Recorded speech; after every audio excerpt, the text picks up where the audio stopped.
One network's sit-down interview with the president has captured the attention of the mainstream media and so-called fact-checkers. Here's One America's Jenn Pellegrino. On Friday, President Trump sat down for an interview with anchor Chris Wallace, and a conversation over skyrocketing violence in Democrat-run cities ignited headlines among liberal media outlets.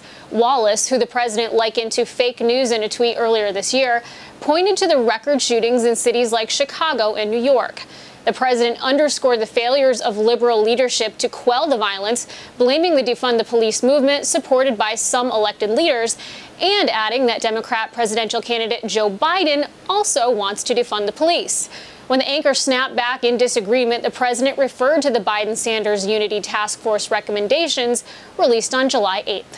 While the specific term defund the police is not found in that document, the policy recommendations do hint at an alternative approach, instead prioritizing alternative responders to certain situations. In the document, quote, Democrats will reinvigorate community policing approaches so officers better serve the neighborhoods they work in and make smart investments to incentivize departments to build effective partnerships with social workers and mental health and substance use counselors to help respond to frontline public health challenges. Though Joe Biden has chosen his words carefully as it relates to police funding, take a listen to what the former vice president had to say in a recent interview.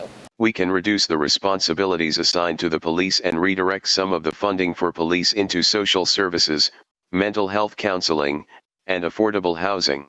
Are you open to that kind of reform? Yes, I propose that kind of reform. The point is that... Do we agree that we can redirect some of the funding? Yes. So what does it mean to defund the police? Well, this is how Black Lives Matter defines the movement.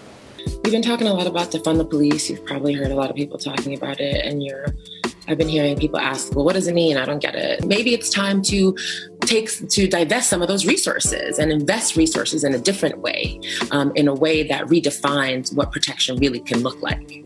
What if we used our tax money to put towards other services like education, like healthcare, like housing, like employment opportunities? While we provide the facts for you to decide, Trump campaign director Tim Murtaugh tweeted Friday, quote, the media is bending over backwards to let Joe Biden get away with synonyms to give him a pass. Jenn Pellegrino, One America News, the White House. Want to see more videos like this? Click on the link below and subscribe to One America News on YouTube, and call your cable provider and kindly demand that One America News is added to your lineup. Call and subscribe today.